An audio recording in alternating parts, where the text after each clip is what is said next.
عبداللہ بن مبارک انہی کا ایک واقعہ ہے۔ میں نے بھی آپ کو بتایا کہ جب وہ حج کے لیے جاتے تھے لوگوں میں مشہور ہو جاتا تھا عبداللہ بن مبارک تشریف لے جا رہے ہیں، لوگ ان کی قافلے میں شامل ہوا کرتے تھے۔ تو ایک مرتبہ خود فرماتے ہیں میرا قافلہ تیار ہوا اور معروف شہر میں رہتے تھے، وہاں سے نکلے، لوگ اجازت لیتے تھے، ہم ایک منزل میں رکے تو ایک آدمی آ گیا، اس نے کہا میں بھی آپ کے قافلے میں شامل ہونا چاہتا ہوں، حج کے لیے جا رہے ہوئی چلو۔ وہ تھا اس علاقے کا سب سے بڑا نامی گرامی، اللہ معاف فرمائے، جو آپ کچھ بھی کہہ لیں، جواری، شرابی، گناہگار، وہ بھی قافلے میں شامل ہو گیا۔ اب جب قافلہ آگے چلا، تعارف ہوتا ہے لوگوں کا ایک دوسرے کے ساتھ، تعارف ہونے لگا، باتیں بڑھنے لگی، چہمگوئیاں ہونے لگی، لوگوں نے کہا چلو جی یہ تو شروع سے ہی ہمارا کام ہو گیا، ہمارے قافلے میں تو یہ شخص ہے اپنے زمانے کا مشہور زانی، مشہور شرابی، مشہور جواری، اب کیا ہمارا حج قبول ہوگا۔ لوگوں نے باتیں کرنی شروع کرنی، چلتے چلتے اس شخص کے کان میں بھی بات پہنچ گئی تو وہ قافلے سے جدا ہو گیا، قافلہ اسے چھوڑ دیا۔ اب عبداللہ بن مبارک فرماتے ہیں وہ شخص قافلے سے جدا ہو گیا اور ہم پہنچ گئے اور ہم نے حج کیا، اور عرفات کے دن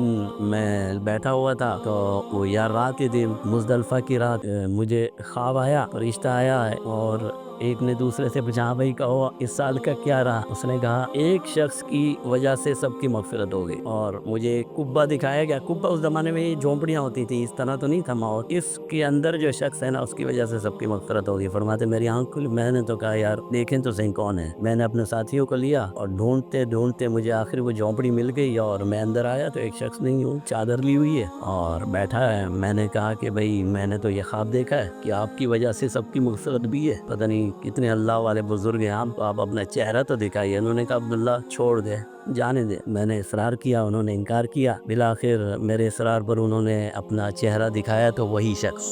جس کو قافلے والوں نے کہا تھا یہ تو جواری ہے، یہ تو شرابی ہے، یہ تو فسانی ہے، ایسے اللہ سے اس نے توبہ کی کہ اس کی توبہ کی وجہ سے سب کی عبادت قبول ہو گئی۔ آپ کو وہاں جو چیز لے کے جانی ہے وہ عاجزی ہے، وہ انکساری ہے، وہ توبہ ہے، وہ استغفار ہے، تکبر کے ساتھ، بڑائی کے ساتھ۔ بڑائی میں تو پھر اللہ سے بڑا کون ہے، تکبر تو اس کی چادر ہے، اللہ سے بڑا کون ہے کہ آپ بڑے دل کے ساتھ جا رہے ہو، آپ کچھ نہیں ہو۔ آپ جب اس میدان عرفات میں پہنچے تو آپ یہ خیال کریں کہ میری زندگی گزری کیسے ہے، عاجزی کے ساتھ، درماندگی کے ساتھ، سر جھکا کر چلیں گے تو کامیابی ہے، اور جتنا آپ بلند ہونے کی کوشش کریں گے، جناب نبی کریم صلی اللہ علیہ وسلم نے ارشاد فرما دیا من تواضع للہ رفعہ اللہ، جو اللہ کے لیے جھک جاتا ہے اللہ اسے بلند کر دیتے ہیں، اور جو اللہ معاف فرمائے دوسرا راستہ پھر آپ خود جانتے ہیں، جو تکبر اختیار کرتا ہے پھر اللہ اسے ذلیل اور رسوا کر دیتے ہیں۔